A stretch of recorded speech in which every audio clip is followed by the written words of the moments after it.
আপনি যত স্ট্রং হবেন, আপনি আপনার আপনজনদের কাছে ততটাই অবহেলিত। আপনার কোনো জিনিসে তাদের মায়া লাগবে না। তারা জানে পরিস্থিতি যেমনই হোক না কেন, যুদ্ধ করে আপনি ঠিক টিকে থাকবেন, তাই মায়া হবে না। অদ্ভুতভাবে মা বাবারও কিন্তু এই সন্তানের জন্য মায়া কম। আপনার স্ত্রী বা স্বামীও যখন দেখবে আপনি একাই সমস্ত কিছু সামলে নিচ্ছেন, কোনো অসুস্থতায় জমে যাচ্ছেন না, অপারেশন থিয়েটার বা অফিস থেকে বের হয়ে সোজা কিচেনে বিজনেস, বাচ্চা কাচ্চা, ঘর সবটা সামলাচ্ছেন, তখন সেও ভাববে এ আর এমন কি, হয়তো কোনো কষ্ট বা ব্যথা কিছুই অনুভূত হয় না আপনার।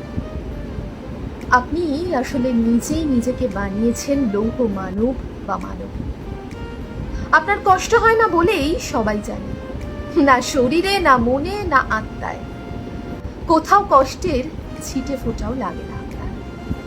বড় বড় পরিস্থিতিও যখন মুখ বুজে সয়ে যাবেন আর কারো সামনে দুর্বলতা প্রকাশ করতে চাইবেন না এবং বাইরের জগতে স্বাভাবিক থাকবেন, তখন কেউ সহানুভূতিটুকুও আপনাকে দেখাবে না, মাথায় হাত রাখবে না, দীর্ঘশ্বাস শুনবে না, কারণ আপনি নিজেকে সেইভাবে উপস্থাপন করেননি বা কখনো করতেও চাননি।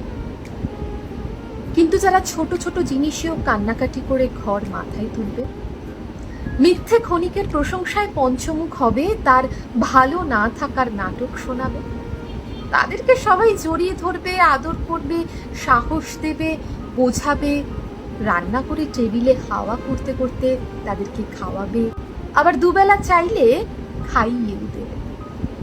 এটাই বাস্তবতা। আপনি যত স্ট্রং হবেন, ততই আপনার আপনজন, সহানুভূতির মানুষ বা ভালোবাসার কেউই থাকবে না। তবে মনে রাখবেন, আপনার প্রতি কারো কোনো অনুভূতি না থাকলেও আপনি কিন্তু তখন প্রকৃতির সন্তান। প্রকৃতি ঠিকই আপনাকে সামলে নেবে।